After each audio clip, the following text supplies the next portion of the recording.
everybody. Welcome back to the Who Cares podcast. My name's Laura Travers. I'm from the Devon Alliance for International Recruitment. And I'm here today with Emily from the International Recruitment team. Hello. Holly from NHS Devon's immunisations team. Hi there. Geoffrey from the Devon Care Homes Collaborative. And Luce from Torbay Council Public Health Services team. Hello. I got it right, yay! So, welcome back. We just wanted to talk a little bit in more detail about the MMR vaccine and the importance of the MMR vaccine. So, first of all, what is an MMR vaccine? So an MMR vaccine is for measles, mumps and rubella.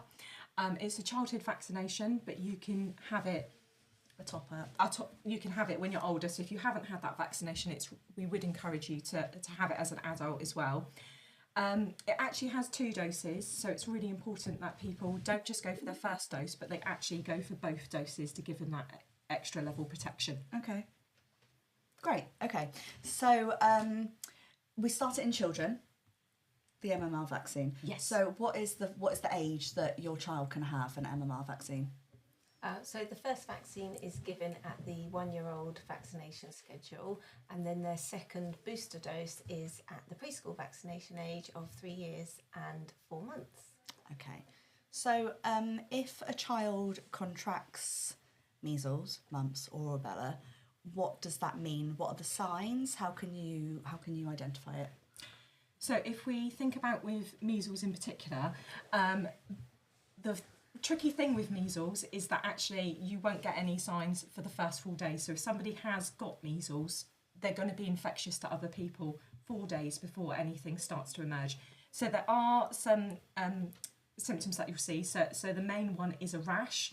I would advise people, if you're unsure about the rash, to go and have a look at the NHS websites, because they've got brilliant guides and photos of how the rash looks on different colours of skin, so that you can have a look at it as part of it. Children do get rashes, but the measles one is quite particular.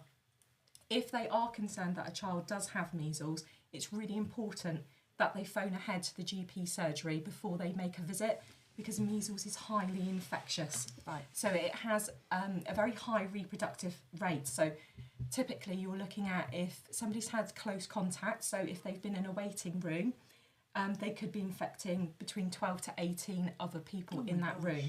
So it's really important that the GP surgery is informed so they can put in the correct procedures to make sure that nobody else is at risk from contracting measles. Gosh, I didn't know that.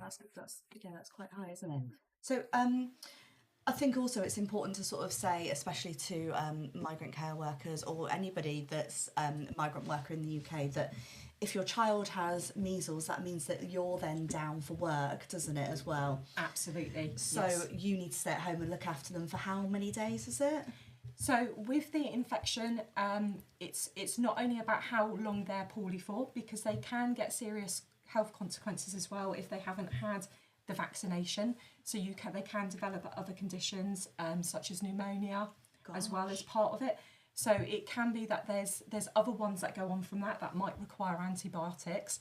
But it's also the fact that if you've been in contact with somebody with measles, because of the amount of time that it may take to then come to show if you have anything and the incubation period, it can mean a long time off work. So it can mean 21 days. Oh my gosh. That your child has to be off, if you've got another child, that they have to be off school, or that you might also have to be off work as well. So that's potentially 3 weeks or more off work without pay, which could potentially be avoided by having the injections. Yes, yeah, by having those 2 really key doses of the MMR vaccination. Yeah. So we would promote that if you get contacted by your GP surgery for your child to have their MMR vaccination, that you take that up, but also that you inquire about having the MMR vaccination yourself as well as an adult, so that you're protected as well as part of that. So never to forget that there's that evergreen, always available catch-up offer for MMR. Great. All ages. So measles, is it the same symptoms in adults as it is children? Yes, yeah, you'd be looking for that key rash again as well, and feeling unwell, the typical things that you get with coughs and colds and things like that. So it might seem like that, but it's the rash that's going to be really key. Okay, and I would definitely advise the NHS website for, you know, as a parent myself, I definitely use the NHS website for things like that all the time. Absolutely. Can I just ask you a question? So, if a child unvaccinated has measles or a rash, then there's a large incubation period, and so if the mother was vaccinated, are they still at risk of spreading a virus to other people? They will be protected themselves as part of that.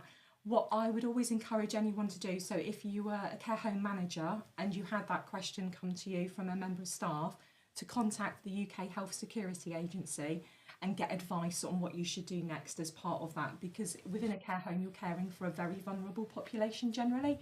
So I would always suggest that you speak to the UK Health Security Agency, their health protection teams, and they'll be able to give you really clear advice on what to do next. But potentially they could be spreading a virus even if they're immune for it themselves. Because it's spread in terms of respiratory, so being in the same room, but also coughs, sneezes, those kind of things. So if that's landed on something, there is that risk of being carried through. But they should be protected with the MMR vaccination. But it should stop it being passing through. The kind of mum staying at home with children is more kind of blanket, and that's to obviously prevent spread, I imagine. But that spread could otherwise be throughout a care home. Yeah, well, it would be protect the child from passing it on to other people. Of course. If they've had their MMR vaccination, then no, they shouldn't be carrying it through into the care home as part of that if they've had their MMR vaccination. So that's why it's really key to have that MMR vaccination. Yeah, absolutely. Because then you will be minimising that amount of time that you have to have off for you, but you may still be caring for your child. And if they're not ill, then I presume they're not eligible for statutory sick pay either. So they're off, they have to be off, and then without pay too. So that would be as a carer. So that would be dependent on the home's carers policies. Yeah. I think whatever the policy says, the greater risk is about what people perceive as being the risk that they're facing or may be spreading, and the answer here is we don't really know. So unless the only way of knowing is or limiting that risk is by the children being vaccinated. Children being vaccinated and the adults being vaccinated. And I was implying that I assume they'd already had, but I could be wrong. Okay, thank you. I think that's also why it's so important that people get their catch-up vaccinations when they come to the UK. So if they're not sure, visit their GP, and then their GP can check everything and then give them all those vaccinations. So they're not just protecting themselves, they're also protecting those that they care for. And actually, just to add to that, even if you're not a migrant worker, I would still suggest that you check your MMR status with your GP surgery, and if they're not sure, they're quite likely to invite you to have your MMR vaccination, because it might be that you didn't have your vaccinations as a child, so you might have been eligible for MMR, or it might be that you were eligible for them when they were separated out and came out individually. Check with your GP surgery. It's not a problem if you have an MMR. Absolutely. No, it's really important that everybody especially under 70 years old. I mean, a lot of our older generations may have already come into contact with measles in their lifetime, but somebody who's considering having a baby, in advance of having their baby, it'd be really good to speak with your GP surgery to see if you've had the vaccination, because getting measles, mumps or rubella in pregnancy can be really dangerous, and that could result in early, it could be a stillbirth, premature delivery, and pregnant ladies aren't able to have the vaccination whilst they're pregnant.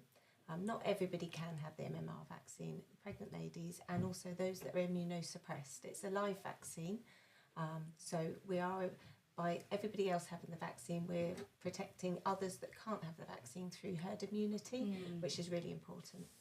So a practical question. So what is the kind of portability of a vaccine that a person may have had in their home country? They come here, I guess, are we relying on them remembering, or is there a system, or do they start afresh? Is it not recognised if they've had inoculation for this, that, or the other? How does it work? So some people do come along and they bring their vaccination schedule that they've had in their country, and we're able to look at the schedule and see if there's any gaps in their schedule. Some countries may not offer the MMR vaccination, so we would offer it. Also, in the situation where we just aren't sure, we would always vaccinate. It is always more important to vaccinate and potentially repeat a vaccine that somebody may have had earlier in their life than not being vaccinated at all. Yeah. It is perfectly safe to have another vaccination. Obviously, if we can see that the vaccination has been given, we wouldn't need to do that, but we would always err on the side of caution and make sure that protection's in place for that person. Is measles on the rise in the UK? Yes, yeah. So there have been an escalation of cases, and what has been seen in certain areas where there's low MMR vaccine uptake, then that has spread within that community as well. So it has caused concern with the UK Health Security Agency, and they have released media information to try and promote MMR vaccinations. So we're really keen that we try and keep it out of the southwest and make sure that people are protected as possible because of that high rate of being able to pass it on to other people. Goodness me, yeah, a lot to think about.